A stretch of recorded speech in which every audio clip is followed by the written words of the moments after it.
Hello, friends. This is Justin from Long McQuaid coming to you from downtown Nashville. I'm here with Mark Agnesi from Gibson. Good to meet you. Good to meet you, man. So, Mark is good enough to take time out of his day and give us a tour of the Gibson Garage. Let's head inside and check it out. The first thing you notice coming in here is the conveyor belt of the guitars, and this comes from the factory, this idea. Yeah, so, whenever we do factory tours, all the guitars, when they come out of finishing, they ride around the conveyor belt because, the hot air rises, so it kind of helps the lacquer cure a little bit faster. And every time doing a tour for an artist or something and it turned on, everybody gets their phone out and starts this. It's like, okay, why don't we put this in the space? One, because it's like brand storytelling, but two, it gives us a chance to put 200 more guitars. Not everything has to be out. Everything can be kind of forward facing and out, and if you want a different color or something like that, we can go and pull it down. Plus on Fridays, we have a webcam up there that broadcasts on Instagram, and you can literally just watch the conveyor belt go by for like 2 hours. So we started putting these numbers on all of the guitars so people can call in and go, number 145. You guys right. But it's cool. It's kind of becoming non-negotiable in all the Gibson garages. London has it. Any other Gibson garages moving forward will probably have it. So this center display case changes out like every month. Sometimes it's historic stuff. Sometimes it's celebrity-owned guitars. Sometimes we did the Bob Dylan movie, and the two guitars that Timothy Chalamet used are in here. When we did the Elvis movie, the guitars Austin Butler used are in here. Right now, this has got Gibson certified vintage. So for the last couple years, we've been buying back guitars from our golden era and authenticating them and reselling them with brand new lifetime warranties. And this is some of the more choice things that we have right now, like this original 1957 Goldtop, which is pretty fantastic. This one in the middle holds a dear place in my heart because I was able to buy this last year actually. This is an original 1959 Korina Flying V that I got from the daughter of the original owner, who's pictured here with the guitar. He went by the stage name Hill Willie. There he is in his Hill Willie getup. But it was the first time I've been a part of probably 7 or 8 Korina Flying V sales in my vintage guitar days. This is the first time I've ever seen an original Korina Flying V with hang tags. Never seen a hang tag with the Flying V before. So that was so cool. Plus it has this letter from 1962 that we wrote to him with a quote to add a Bigsby, which he obviously never did. And he was left-handed, so there's a quote to re-neck it. He decided to just flip the logo himself and make the logo read in the other direction, which we kept because it's part of the story and it's so cool.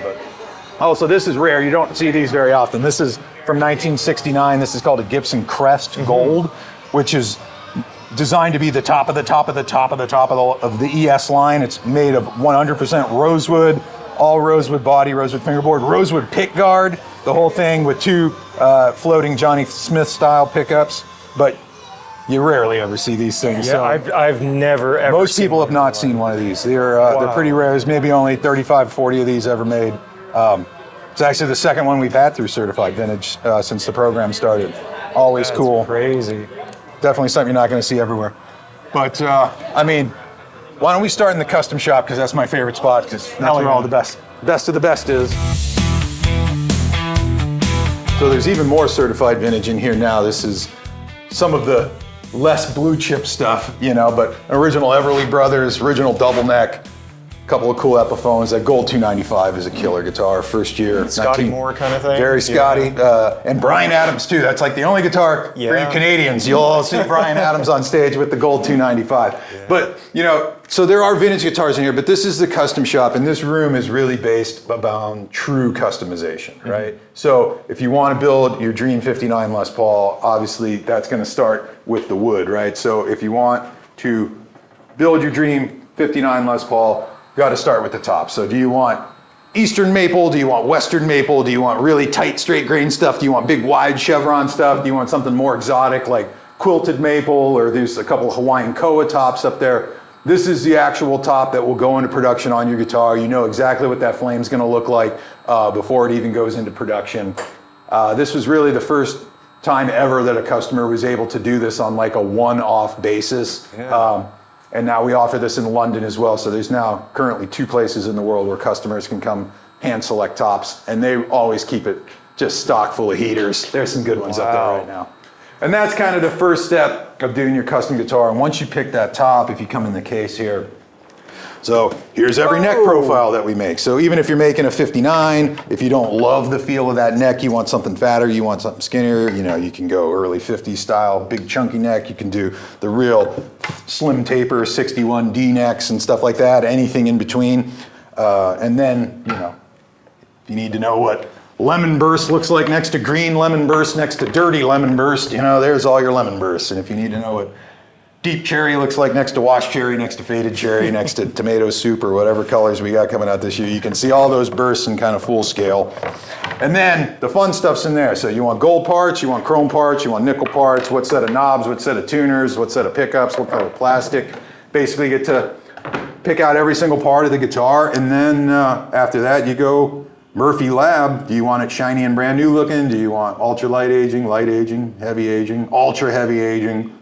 And that top and your spec sheet, then go about 6 miles down the road to the custom shop, and they'll build you your dream guitar. Apparel in here, this is a whole capsule collection that's done by this company called Imogene and Willie. They do really great denim and t-shirts, so they do a whole collection for us. Yes. And then here we have everything from Gibson Records and Gibson Publishing. Slash is the collection book, the new Kirk Hammett, the collection book that came out earlier this year.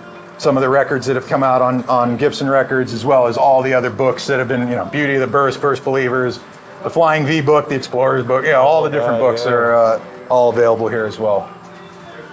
Wow. Just everything Gibson related, not just guitars and t-shirts. It's everything. Yeah. Oh, man.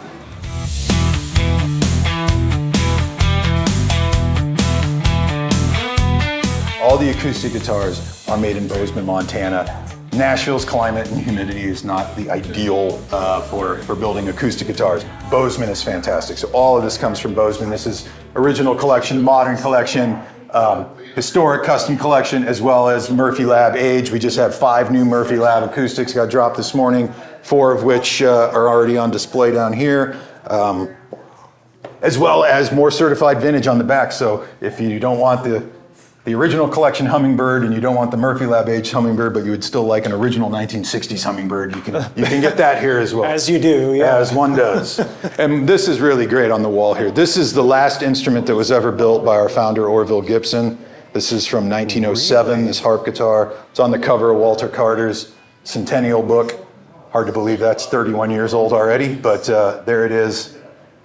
Orville did that with chisels, you know? It's pretty wild. That's crazy. Individual pieces of ebony and ivory rope binding going around the entire perimeter, the hand-carved scrolls, hand-carved headstock. Just phenomenal instrument. It's surreal. So was this already in Gibson's possession? This was in our upstairs vault, just sitting there. It's like, this is too cool to just keep in the vault. You know, this should be out for everyone to see and enjoy.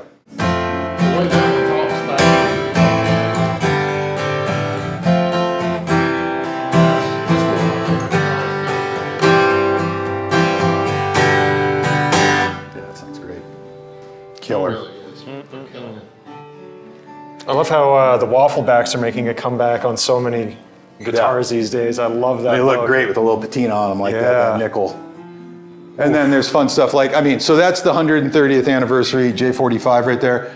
The inlay might look shockingly familiar if you. Oh yeah. Oh okay. Yeah. It's kind of surreal to be in the same room as the original guitar that inlay came from, but yeah. Pretty wild. And this is what, a Goldtop J200? Sorry? Grizzly Burst. All that bear claw all over it. Okay, okay.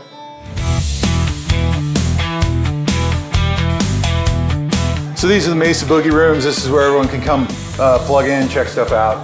A couple of these different rooms. This is kind of mostly for Les Pauls. In here you got all your funny shaped guitars, and then you got all your EF stuff over here, as well as some really cool one-offs and things you just won't find anywhere else. Like, who doesn't want a blue sparkle ES345 with a dog ear P90 in the neck? Whoa, okay, giddy up.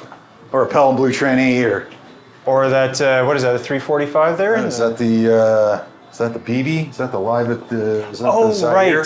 Yeah, BB King, Rumble in the Jungle.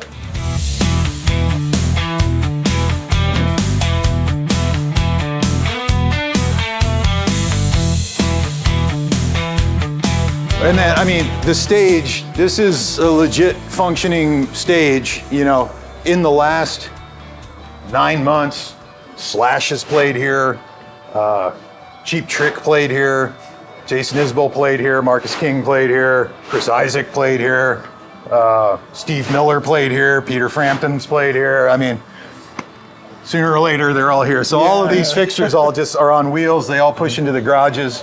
We close at 6, and by 6:15, this is a 250 cap venue.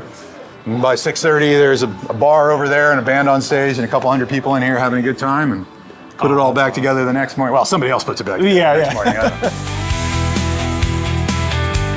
So through here is Epiphone space. Epiphone has its own look and feel and everything going on in here. Kramer has its own fun space here in the back. For all things leopard print and sparkly and snakeskin. And Oh, look at all these cassettes. and then, yeah, you got the cassette wall, all featuring the original Kramer artists. You got your Van Halens and your Bon Jovis and your Motley Crues, and, you know, your Skid Rows, all the great Kramer bands.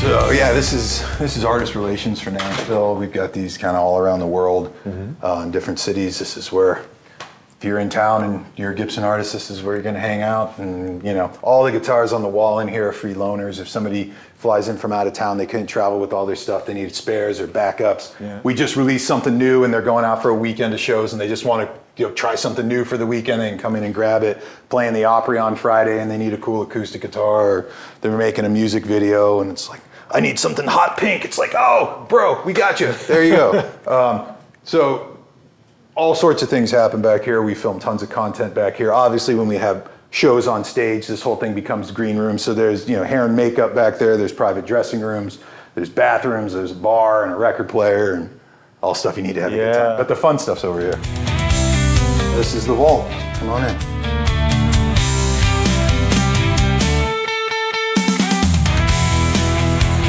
This guitar is from 1896. This is one of the very first, if not the first, documented guitar ever built by our founder, Orville Gibson. So that would make this the first Gibson guitar. Whoa. Whoa. Yeah. Oh, I've seen this somewhere before. Probably, well, obviously photos and stuff, but. So this is, you know, in order to understand how revolutionary this guitar was, you got to kind of go back to Martin guitars, which, you know, Martin predates us by about 60 years, you know, Nazareth, Pennsylvania, 1833. Martin starts off by building like really small body European style guitars called Stauffer guitars. Today, I guess that would be what we would refer to as parlor guitars, because at that time that was kind of the extent of the guitar. You sat in your living room and you played recital style for your family and friends. When Orville comes along in the late 1800s, he has one innovation that completely changes the game, and you can see it on this guitar, and that is this concept of the carved top, right?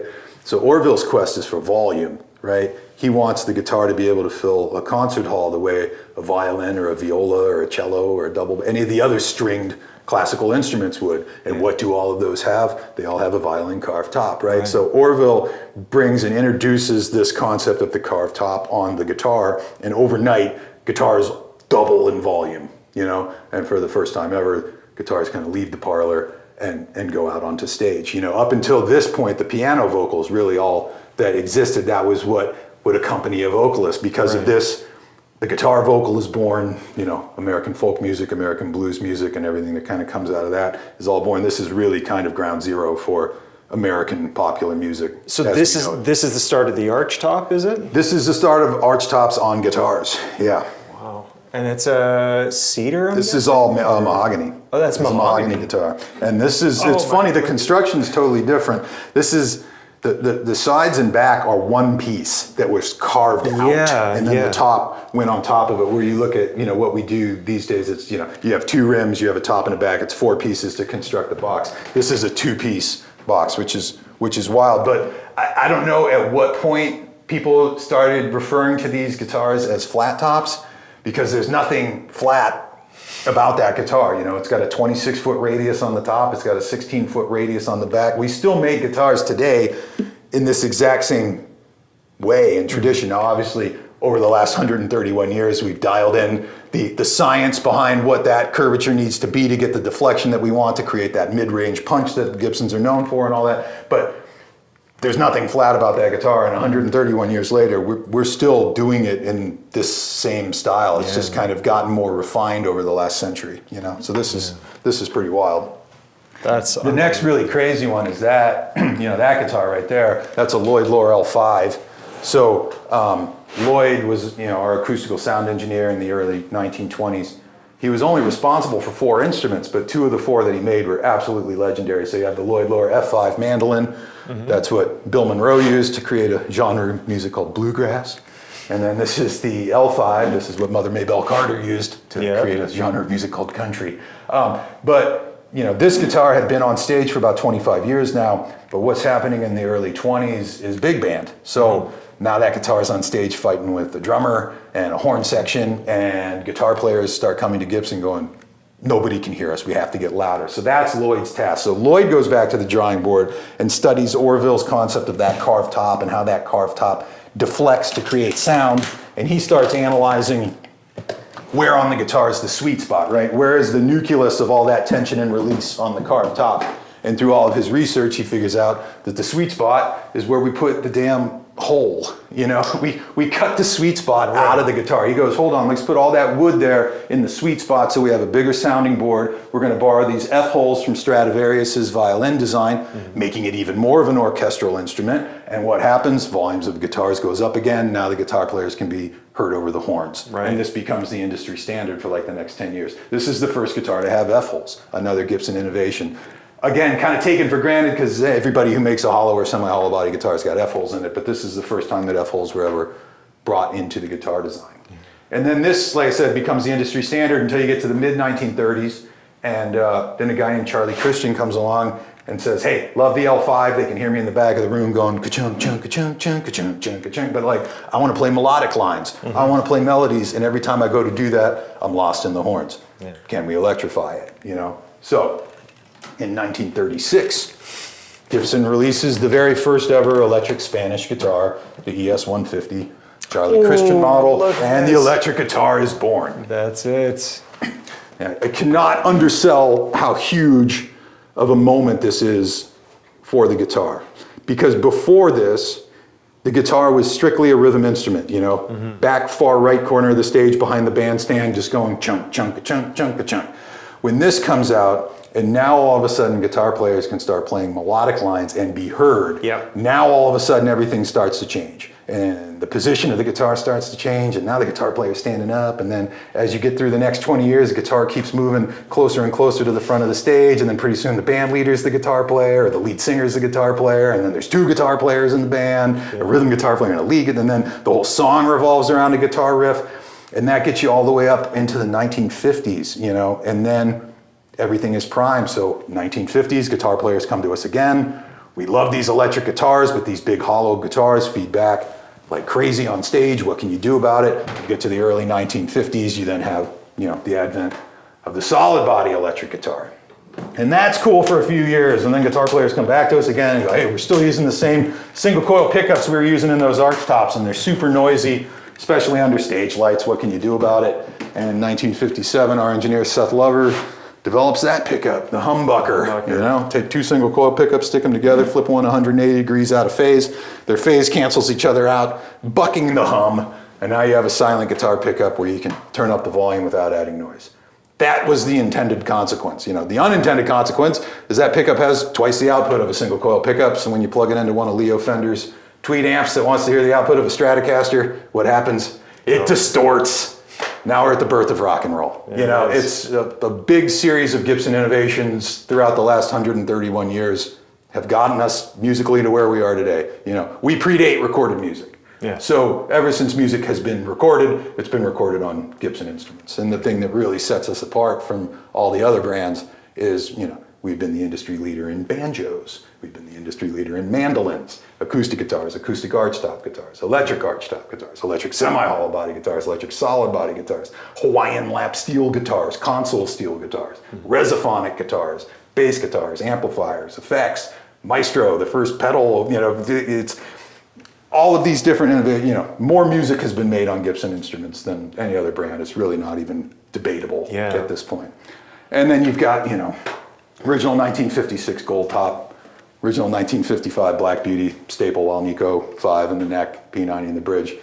And then one of the earliest Korina Flying V's, this is from 1958, double black, black pickguard, black poker chip. I think we estimate the first 6 went out like this.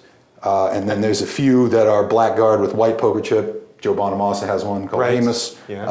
I think Pete Townsend had one, and I think there's another one that surfaced at Guitar Point over in Germany a couple years ago that was black with the white. And then after that, they're all double white. So this is super early, and from a condition standpoint, by far the cleanest Korina guitar I've ever seen in my life. They normally don't look like that. I was going to say, this looks like something that it looks like less than ultralight aged from the Murphy lab. Yeah, it's wild. They normally check really hard and really deep, and this one is just super clean. But then there's some other really fun stuff. Like this is from 1957. That's the original Epiphone Coronet prototype. Gibson acquired Epiphone in 1957. We believe this might be the very first Gibson-made Epiphone guitar to ever be built in Kalamazoo. And I mean, this model didn't actually start shipping until 1959. So that's how early some of this prototyping started. And gotta love that bikini badge on the headstock. Yeah, and these knobs have stayed through history. The Art Deco knobs are so killer, In the middle here, that's the original Trini Lopez prototype from 1962. It's the only one that was ever made with reverse headstock and banjo tuners. Yeah. This is how we delivered the guitar to Trini in 62. He is not a huge fan of the banjo tuners, which fair enough. So we actually have to redesign the guitar with the headstock going in the other direction and geared Grover tuners. And that's how the Trini Lopez eventually went to market. So not only is it a prototype, it's also one of a kind. And even though Trini was not a huge fan of the banjo tuners, he was still nice enough to pose for the original advertisement for the guitar. So that's the guitar that's in the ad as well, which is cool. Wow. And the pole piece spacing on the neck pickup is like super narrow relative to the... Yeah. That's... And then there's the double toggle switch too. This is something Gretsch was doing at that time. So this is the actual treble rhythm switch. And then this is an on, off, on. Just so you can have one other thing on stage go wrong and make you freak out. I don't know why Gretsch did that. We did it on that too. We do that on Country Gents. This guitar is cool. That's Mary Ford's 1961 Les Paul SG Custom. That originally surfaced in 2012 on an episode of the show Pawn Stars. Remember Pawn Stars? Yeah, you guys have that there? So Mary Ford's nephew brought that guitar into the pawn shop and sold it to those guys. I bought it on Facebook Marketplace a couple of years ago, Westerly, Rhode Island. It can be seen here on the cover of Les Paul and Mary Ford's album, Warm and Wonderful. And it can also be seen there on the cover of Vintage Guitar Magazine, which is pretty cool. And then another lady guitar. This is an Advanced Jumbo from 1938. That belonged to this lady right here, Helen Diller. Helen was a country singer from Kansas City. 1939, Helen was at the World's Fair, and they're doing demonstrations of this cutting-edge new technology called television. And they never had somebody to sing a song, so they asked during the demonstration if she'd get up and sing a song, so she did.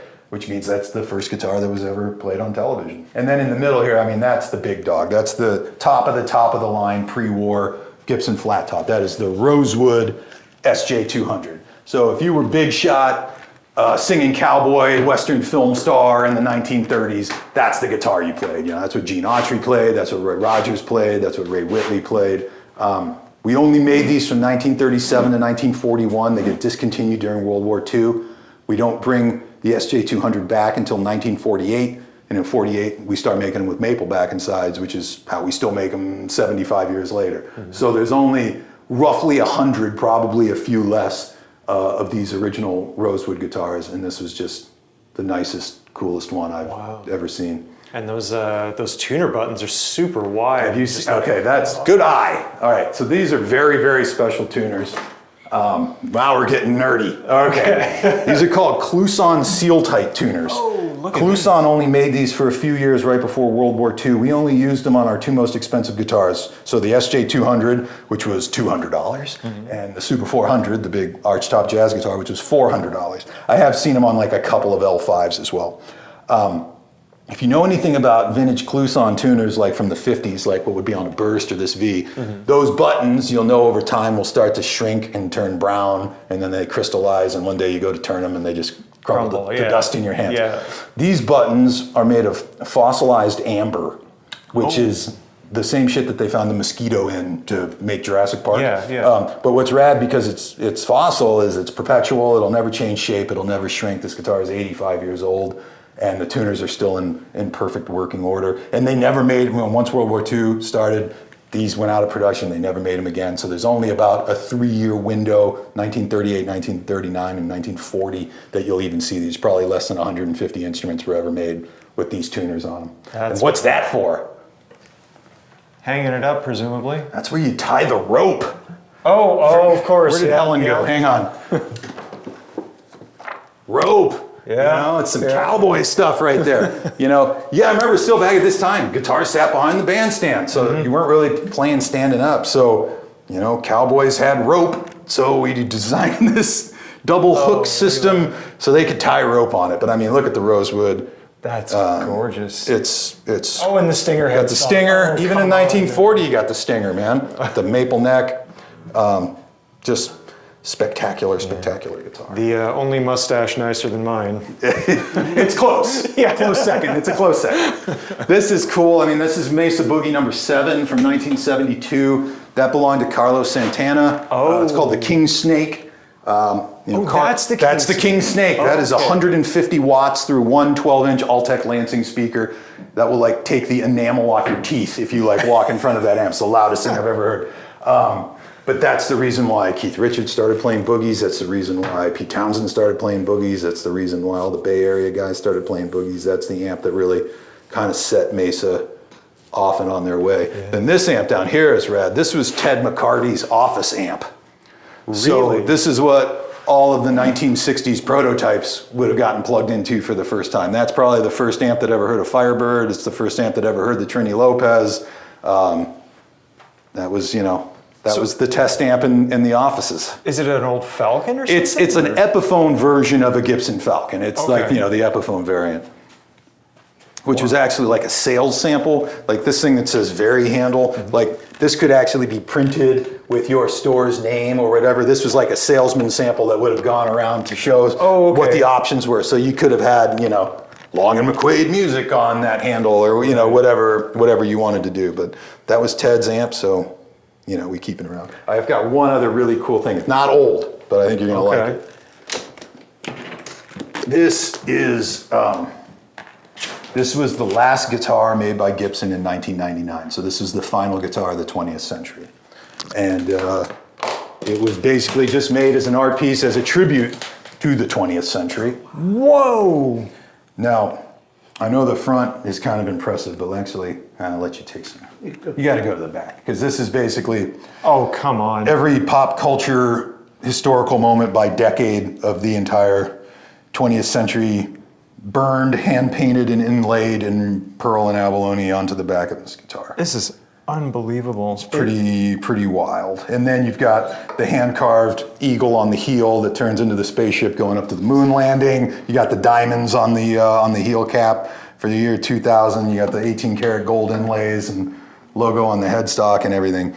Pretty spectacular. That is surreal. And the Art Deco, everything. I mean, everything. Yeah. Oh my God.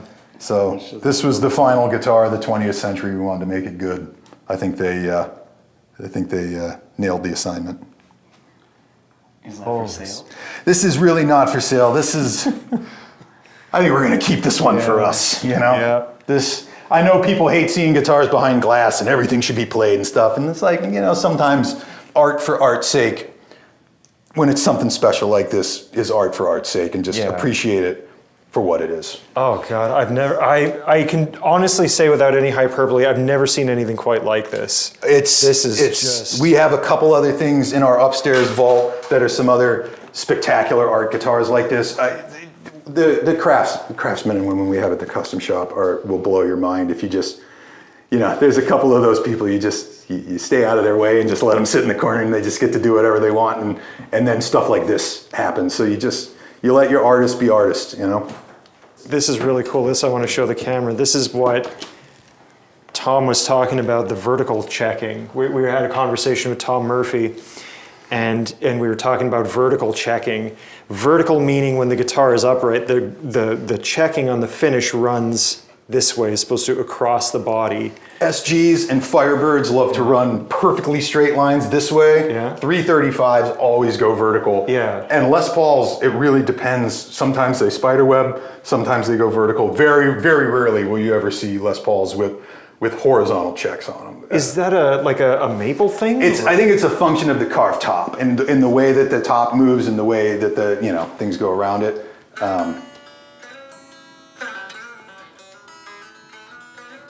Do they get tuned every day? No, that one's just been sitting on. It was in tune when we bought it, I mean, you could just stick a mic on that and cut acoustic tracks. It rings like a bell. And it's not a monster neck.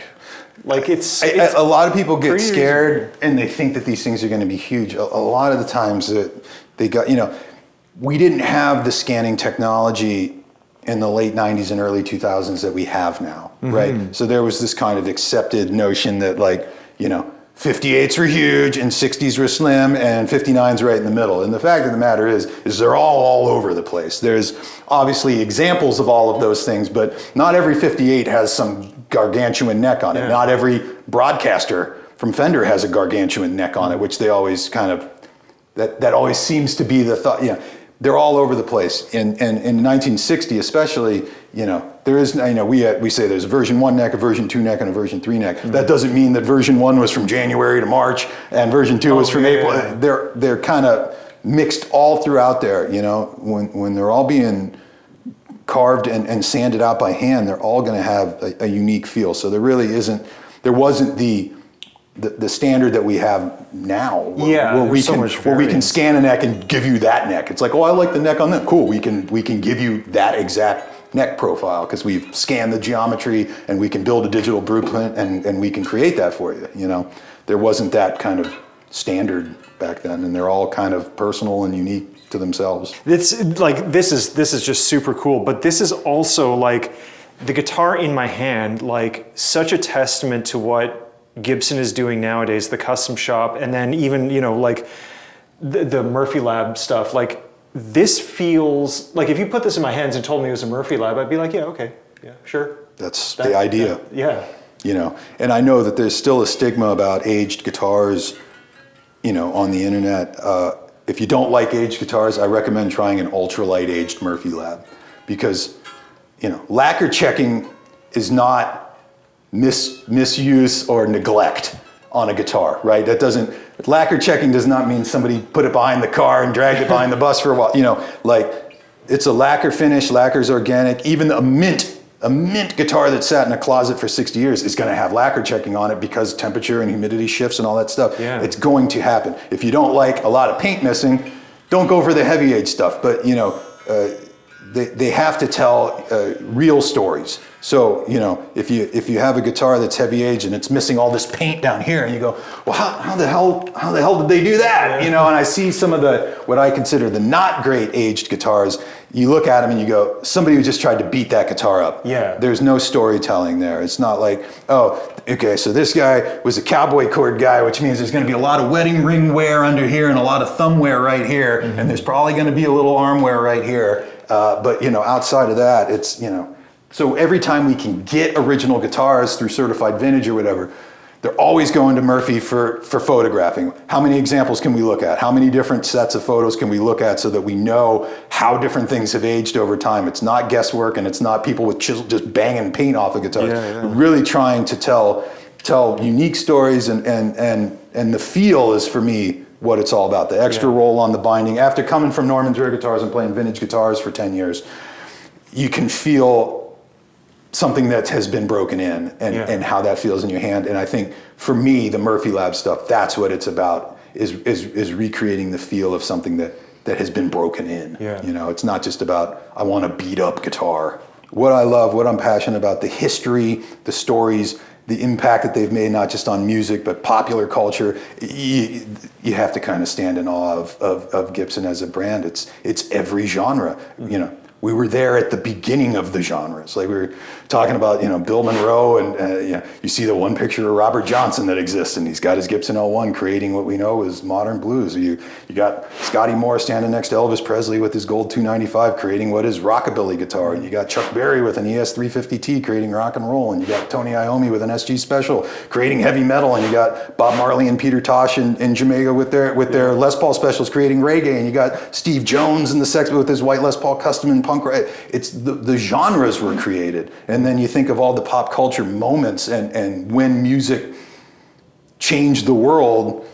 Whoever was on stage changing the world, chances are pretty good that we're in that picture too. We're also in that photo because, you know, we've been there for the whole history of recorded music. Mark, thank you so much for Absolutely, spending your man. time with us. Thanks so much for putting this in my hands. This is like, oh man, this is so cool. But like you said, it could be a new Murphy Lab, and you probably wouldn't know. be able to tell the difference, It's right? like, oh, that's so cool, man. Well, thank you so much. Absolutely. And thank you all for watching. Until next time, we'll see you then. Cheers.